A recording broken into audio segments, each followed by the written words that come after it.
Oke, halo sahabat belajar keuangan dimanapun berada. Kembali di sini saya Aiman Abong ya.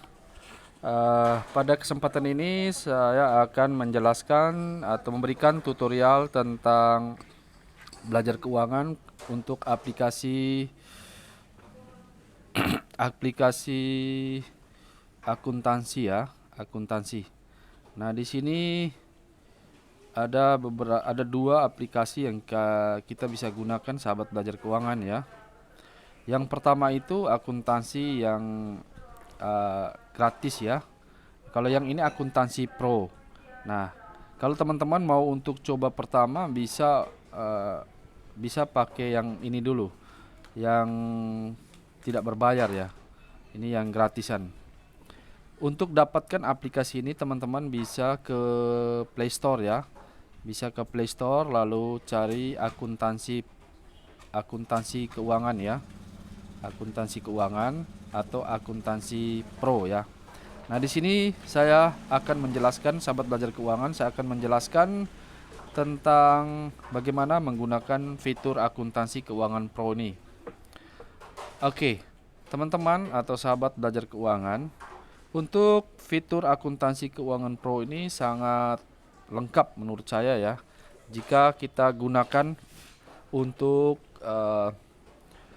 membantu kita untuk membuat laporan keuangan jika kita punya usaha-usaha kecil ya. Sehingga laporan keuangan kita lebih rapi dan lebih sistematis ya. Dan ini sudah sangat sesuai dengan standar akuntansi ya. Nah, di sini ada beberapa fitur: home, data kotak, kemudian fitur transaksi yang terdiri dari beberapa fitur, kemudian ada transaksi khusus, kemudian ada laporannya. Nah, menariknya untuk laporan ini kita bisa apa namanya, ke Excel ya. Kita bisa ekspor ke Excel. Kemudian ini ada akun-akunnya. Nah, langkah awalnya itu ketika kita masuk itu kita bisa ke pengaturan aplikasi ini, kita bisa mengisi profil pembukuan kita, memberi nama perusahaan, kemudian telepon, email dan alamatnya ya. Kemudian kita simpan ya.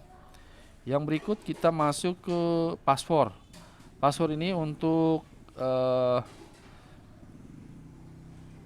membuat kunci sehingga ketika kita masuk itu harus pakai passwordnya sehingga tidak ada yang masuk sembarang ke aplikasi ini ya. Yang berikut ini ada backup, ada restart dan lain, ada reset. Nah, untuk reset ini jika kita mau kosongkan kembali laporan keuangan yang sudah terisi. Jadi kita bisa kosongkan dengan cara reset ya. Sementara jika kita mau menyimpan data-data kita, maka kita backupnya, kita menggunakan fitur backup ini. Nah, langkah pertama yang harus kita kerjakan itu adalah penyesuaian akun. Untuk penyesuaian akun ini eh, kita bisa sesuaikan dengan kondisi perusahaan kita masing-masing ya. Misalnya di aset ini kita mau tambahkan aset apa aja ya. Contoh, misalnya kodenya berapa, tinggal dilanjut dari yang sudah ada ini. Misalnya kalau yang tidak ada ini, yang ini misalnya tidak ada, dihapus boleh ya, atau diedit, diganti boleh ya. Disesuaikan saja dengan kondisi ini perusahaan di sahabat belajar keuangan masing-masing ya. Nah, ini kas di tangan, kas kecil, Bank BRI, Bank BNI dan seterusnya itu di kolom akun aset ya. Kemudian yang berikut itu di kolom modal. Kolom modal itu sumber modalnya itu dari, nah ini karena koperasi berarti modal usaha, simpanan wajib, pokok, sumbangan, cadangan, cadangan risiko dan lain-lainnya. Kalau misalnya kita punya bisnisnya itu jualan, bisa ditambahkan mau modal pribadi atau modal bersama dan seterusnya, boleh ditambahkan di sini ya. Yang berikut pemasukan. Pemasukan itu sumber pemasukan dari usaha atau bisnis yang kita jalankan itu sumber pemasukan dari mana saja. Misalnya kalau ini pendapatan usaha, bunga pinjaman dan administrasi pinjaman. Jadi kalau mau tambah atau mau edit, kalau misalnya mau edit tinggal ketik ini saja, edit. Lalu kalau mau hapus, dihapus saja. Kalau mau tambah baru silakan ketik tambah gitu lalu simpan. pengeluaran pun sama, kemudian hutang sama, piutang juga sama ya. Yang berikut, kalau sudah beres ini, kita masuk ke fitur yang berikut, yaitu uh, kita geser masih, data kontak. Data kontak ini untuk mengisi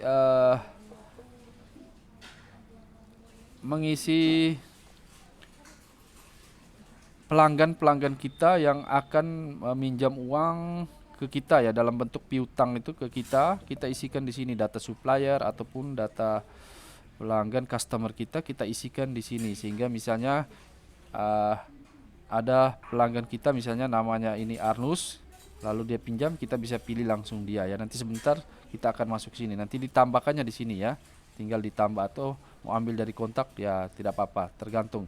Misalnya ada yang namanya belum ada di sini, silakan tambahkan. Ini untuk data kontak ya teman-teman sahabat belajar keuangan. Nah, kalau sudah, sekarang untuk transaksinya, untuk transaksi awalnya itu kita ke set saldo awal. Untuk set saldo awal ini adalah mengisi semua akun-akun yang akan kita isi di awal. Misalnya set saldo awal, misalnya yang di pertama, ketika kita mulai dengan bisnis pertama, ada modal dan ada aktifanya itu yang ada di mana. Misalnya kita pilih set saldo awal yang pertama itu dari modal. Misalnya modal usaha, berasal dari siapa? Tinggal di set gini, nilainya berapa, referensinya, isi 3 digit angka dari 211, misalnya 211 ini ambil referensi 211. Kemudian keterangan saldo awal diganti dengan modal pribadi atau modal awal untuk keterangannya ya. Kemudian diklik simpan. Nah, sumber modal ini itu larinya kemana? Kas di tangan atau di Bank BRI atau langsung dibelikan peralatan untuk bisnis. Kalau dibelikan peralatan untuk bisnis, maka nanti tambahkan yang berikut, itu tambahkan di Aktiva, yaitu peralatan kantor atau peralatan toko atau peralatan bengkel dan lainnya sesuai dengan jenis usaha teman-teman. Tapi kalau uangnya masih ada di kas di tangan, silakan taruh di kas di tangan ataupun di Bank BRI untuk set saldo awalnya ya. Teman-teman disesuaikan dengan kondisi usaha kita ya. Yang berikut, setelah kita set saldo awal, transaksi yang berikutnya itu adalah kita mulai dengan transaksi harian. Untuk transaksi harian itu sesuaikan saja dengan kondisi transaksi yang terjadi. Misalnya kalau transaksi itu berhubungan dengan pemasukan, maka kita klik di pemasukan tunai. Lalu klik ini pemasukan dari mana sumber pendapatannya dan seterusnya. Kemudian disimpannya kemana, diterima dari mana. Sumber pemasukan itu pasti disimpannya mau di kas BRI atau dimanapun, di kas di tangan itu disimpan di situ. Kemudian nilai, lalu bikin keterangan, lalu simpan. Yang berikut, kalau pengeluaran itu kita masuknya di sini, pemasukan sebagai piutang. Nah, pemasukan sebagai piutang itu kalau misalnya berhubungan dengan ada yang utang barang dari kita lalu dia belum bayar. Ketika dia mau bayar itunya, maka ada data kontaknya. Misalnya si Arnus Abong misalnya, dia beli ke kita misalnya toh, lalu dia belum bayar, maka akan ada di situ, akan ada masuk untuk ketika dia membayar itu, maka kita menggunakan transaksinya itu adalah pemasukan sebagai piutang. Lalu pengeluaran sebagai pengeluaran tunai itu untuk pengeluaran biasa. Kemudian pengeluaran sebagai hutang. Pengeluaran sebagai hutang misalnya ada yang datang pinjam ke kita, kita pinjam ke orang lalu kita bayar, maka kita pengeluaran sebagai hutang. Tambah hutang misalnya kita pergi bayar utang, lalu bayarkan utang ada di sini. Untuk transaksi bayar utangnya ada di sini. Lalu transaksi berikut tambah piutang juga sama, itu kita harus klik dengan data atau nama kontak yang akan meminjam ya, sama dengan hutang juga tadi, sama ya. Kembali, kemudian untuk penyetoran piutang. Nah, untuk penyetoran piutang ini bagusnya di sini kita langsung ambil dari data, jadi tidak perlu ke sini juga sebenarnya, tidak apa-apa untuk pemasukan sebagai bayar hutang ataupun penyetoran piutang, tapi kita langsung dari sini lihat datanya sini. Misalnya data piutang. Nah, di sini kebetulan saya sudah masukkan data-data piutang. Misalnya ada yang bayar, maka kita klik salah satu saja di sini, misalnya piutang dari anggota. Kita pilih di sini, lalu penyetoran piutang. Penyetoran piutang sebesar berapa yang dia setor, kemudian kita pilih akunnya, berasal dari mana, bentuk pinjamannya apa, pinjaman anggota, piutang khusus, pinjaman lain atau apapun sesuai dengan transaksi awal. Lalu pilih bayar dan seterusnya, kemudian simpan ya. Itu untuk ketika ada transaksi yang berhubungan dengan bayar piutang ya. Nah, ini untuk tarik modal di sini, tambah modal juga kita transaksinya di sini semua. Ini transaksi berhubungan dengan transaksi jurnal yang kita mau transaksi setiap hari. Sesuaikan dengan kondisi transaksi yang akan kita lakukan, berhubungan dengan bayar utang atau pemasukan atau pengeluaran atau apa, sesuaikan dengan fitur ini. Yang berikut ini pendapatan diterima di muka ini kalau misalnya ada orang ambil barangnya kita tapi dia masih DP, misalnya dia masih DP sebagian, maka itu namanya pembayaran diterima di muka. Atau misalnya dia pakai dulu kita punya itu tetapi belum digunakan, pakai kita punya kontrakan tapi belum dia pakai, makanya misalnya kontrakan itu bulan ini tapi dia sudah bayar bulan ini, dia tinggalnya itu bulan berikutnya. Nah, itu namanya pendapatan diterima di muka. Kemudian penyesuaian hutang pendapat. Penyesuaian hutang pendapat ini untuk menyesuaikan akun di utang pendapatan ya. Untuk penyesuaian akun itu nanti kita masuk ke from ini, fiturnya ini ya. Nah, setelah kalau misalnya transaksinya sudah semua, kita bisa lihat laporan kita ya.